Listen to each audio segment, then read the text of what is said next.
వసంత పంచమి సందర్భంగా మనమంతా జ్ఞాన మార్గంలో నడవాలని ప్రార్థిస్తూ సరస్వతీదేవి కథ గురించి ఈరోజు ఈ వీడియోలో తెలుసుకుందాం.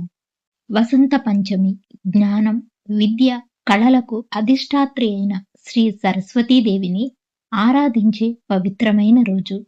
ఈ పండుగ వెనుక ఉన్న కథ ఏమిటో ఇప్పుడు తెలుసుకుందాం.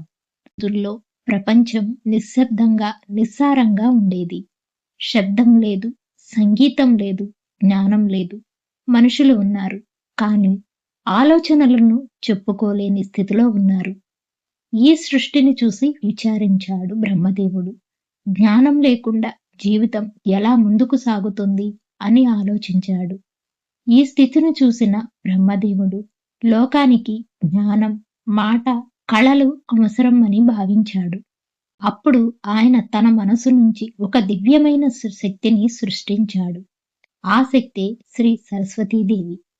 తెల్లని వస్త్రాలు ధరించి, వీణ పట్టుకొని, పుస్తకం మరియు అక్షరమాల చేతపట్టి సరస్వతీదేవి లోకానికి అవతరించింది.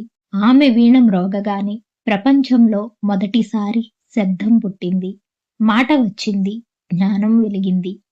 మనుషులు మాట్లాడుకోవడం నేర్చుకున్నారు, విద్యను అభ్యసించడం ప్రారంభించారు, కళలు, శాస్త్రాలు వికసించాయి. మనుషులకు చదువు, వివేకం, సృజనాత్మకత అందించిన ఈ రోజే వసంత పంచమిగా ప్రసిద్ధి చెందింది. ఈ రోజు నుంచి వసంత ఋతువు ప్రారంభమవుతుంది. చెట్లు పుష్పాలతో అలంకరించబడతాయి. ప్రకృతి అంతా పసుపు రంగులో నవ్వుతుంది. అందుకే వసంత పంచమి రోజున పసుపు రంగు వస్త్రాలు ధరించడం, సరస్వతీదేవిని పూజించడం శుభప్రదంగా భావిస్తారు. విద్యార్థులు, కళాకారులు, రచయితలు ఈరోజు సరస్వతీదేవి ఆశీస్సులు కోరితే జ్ఞానం, విజయం తప్పక లభిస్తాయని మన పెద్దల నమ్మకం. కాబట్టి ఈ వసంత పంచమి రోజున మనమందరం ఓం సరస్వతీదేవియై నమః అని మనస్ఫూర్తిగా జపించుకుందాం. జ్ఞానం మన జీవితాన్ని వెలిగించాలి, విద్య మనకు దారి చూపాలి.